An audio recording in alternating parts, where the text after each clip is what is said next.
చాలా అభివృద్ధి పథకాలు మేము సంక్షేమ పథకాలు కేసీఆర్ చేపట్టిన పథకాలని మేము ఎప్పటికప్పుడు పైన సూచించిన విధంగా ప్రభుత్వం చేపట్టిన పథకాలని డంపింగ్ యార్డ్ కానీ శ్మశాన వాటిక కానీ పల్లె ప్రకృతి ఈ ఊర్లో 90 లక్షలు పెట్టి ప్రతి ఒక్క వీధికి సీసీ రోడ్లు వేయడం జరిగింది. ఎమ్మెల్యే గారు చిల్మర్తి లింగయ్య గారు, మాజీ ఎమ్మెల్యే గారు వాళ్ళ సహకారంతో ఎక్కడా కూడా లేకుండా మంచి డెవలప్మెంట్కు మాకు సహకరించి ఈ గ్రామాన్ని అభివృద్ధి పథంలో ముందు ఉంచాలనే ఉద్దేశంతో మా చిన్న విలేజ్ అయినా కానీ మాకు ఈ గ్రామానికి అధిక నిధులు ఇవ్వడం, ఈ గ్రామాలని సీసీ రోడ్లు కాకుండా మంచినీటి సమస్య, పల్లె ప్రకృతి వనం ఈ కార్యక్రమాలు మేము దిగ్విజయంగా చేసుకోవడం జరిగింది. మా గ్రామంలో ఇంకా ఒక 2-3 రోడ్లు ఉన్నాయి. అవి కూడా ప్రపోజల్ పంపించినాం. అవి కూడా మేము కంప్లీట్ చేసుకున్నాం. బడ్జెట్ కూడా ఇచ్చినారు. వారు మాజీ ఎమ్మెల్యే గారు చిల్మర్తి లింగయ్య గారి సహకారంతో మేము అభివృద్ధి చేసుకోవడం జరిగింది. మీ గ్రామంలో ప్రతి ఇంటికి మిషన్ భగీరథ పథకం ద్వారా నీళ్ళు అందుతున్నాయా? ప్రతి ఇంటికి మాకు మిషన్ భగీరథ వాటర్ ఫుల్ వస్తున్నది. కాకపోతే ఏంటంటే కొద్దిగా డ్రైనేజీ కొద్దిగా అక్కడక్కడ లీకేజ్ ప్రాబ్లం వల్ల కొన్ని వార్డులకు రావట్లేదు. అవి కూడా మనం కంప్లీట్ చేసినాం. దాదాపు అందరికీ మిషన్ భగీరథ నీళ్ళు అందడం జరుగుతుంది. మీ గ్రామానికి ప్రధానంగా వచ్చే రహదారి అస్తవ్యస్తంగా ఉందండి. మాకు మా దారి అంటే ఇప్పుడు మాకు జూగూడ నుంచి 7 కిలోమీటర్లు ఉంటుంది. 7 కిలోమీటర్లు మాకు మొన్ననే కొత్తగా వేసినారు రోడ్డు. ఈ కట్టంగూరు నుంచి కల్మెర దగ్గర వరకు రోడ్డు బాగాలేదు. ఈ రోడ్డు కొత్తగానే వేసినారు. రోడ్డు మాకు ఇబ్బంది ఏం లేదు, మంచిగానే ఉంది. గతంలో అంటే అక్కడక్కడ ప్యాచ్లు ఉండే, ఆ ప్యాచ్లు కూడా పూర్తి చేసుకున్నాం.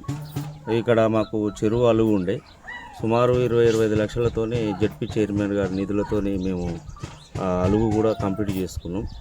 తర్వాత అక్కడ ఈదుల వాగానే బ్రిడ్జ్ ఉంది, అక్కడ కూడా జడ్పీ చైర్మన్ గారి నిధులతోనే సుమారు 40 లక్షలతోనే అది బ్రిడ్జి కూడా దాన్ని చేసుకున్నాం. మాకు ఇక్కడే సంబంధం.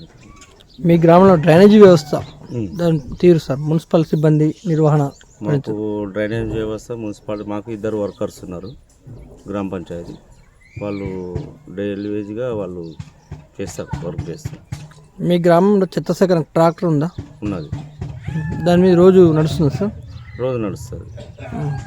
మీ గ్రామంలో ఒక రోజు తప్పించి ఒక రోజు చెత్త బండి తిరుగుతుంది. మీ గ్రామంలో కంప్లీట్గా ఇప్పటి వరకు ఎంత మేర అభివృద్ధి చేసారు? కంప్లీట్ ఎంత ఫండ్ వచ్చింది మా గ్రామం సర్పంచ్ కాడి నుంచి? సీసీ రోడ్లు సుమారు 90 లక్షల వరకు మేము పూర్తి చేసుకున్నాం. మా ఫండ్స్ ఒక ట్రాక్టర్ ఈఎంఐలు కానీ, కరెంటు బిల్లు కానీ, ఇవి పోగా జీతభత్యాలు వాళ్ళకు, మా పారిశ్రామిక శుద్ధి వాళ్ళకు పోగా మాకు అంటే చిన్న గ్రామం కాబట్టి వచ్చే ఫండ్స్ తక్కువ ఉంటుంది కాబట్టి ఉన్నంతలో మేము పూర్తి చేసుకోవడం, వీధి దీపాలకు కానీ చేసుకోవడం జరిగింది. రానున్న పార్లమెంట్ స్థానిక సంస్థ ఎలక్షన్లు అంటే సర్పంచ్, ఎంపీటీ, జెడ్పీ సెలక్షన్లకు మీ గ్రామ ప్రజలకు మీరేం చేద్దాం అనుకుంటున్నారు? నేను 2001లో వార్డు మెంబర్గా చేసిన, ఉప సర్పంచ్ చేసిన, 2006లో మరి సర్పంచ్ చేసిన. మధ్యలో ఒక 5 ఏళ్ళు తెలంగాణ ఉద్యమంలో 7 ఏళ్ళు మేము ఇన్ఛార్జ్ సర్పంచ్గా చేసిన 2 ఇయర్స్. తర్వాత 5 ఏళ్ళు మనం ఖాళీ ఉండి మొన్న 2019లో మళ్ళీ ఎన్నిక జరగడం జరిగింది. మేము నిత్యము ప్రజల్లో ఉంటాం. మేము ప్రజల కోసం 20 ఇయర్స్ నుంచి పార్టీకి పని చేసుకుంటూ మా ప్రజల్ని గుర్తించుకుంటూ ప్రజల్లోనే తిరుగుతాం. మరి దశ మీ పార్టీ ఆదేశిస్తే మీరు మన సర్పంచ్కి పోటీ చేస్తారా?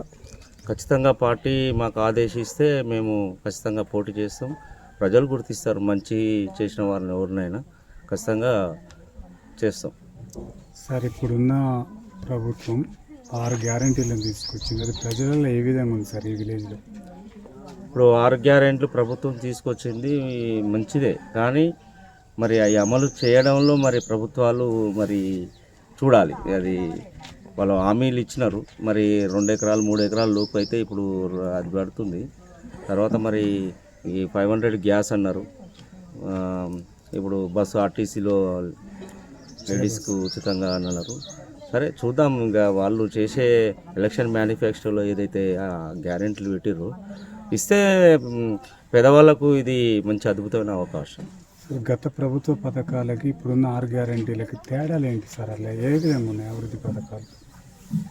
గత ప్రభుత్వాలు చేసింది మనకు దాదాపుగా కళ్యాణ లక్ష్మి అయితేంది, ఇప్పుడు రైతు బీమా కానీ, రైతు బంధు కానీ, ఉచిత కరెంటు కానీ, ఇవి ప్రభుత్వం చేసింది. కానీ కొత్తదనాన్ని ఎన్నుకున్నారు, కొద్దిగా మార్పు అనుకుంటున్నాం మేమైతే.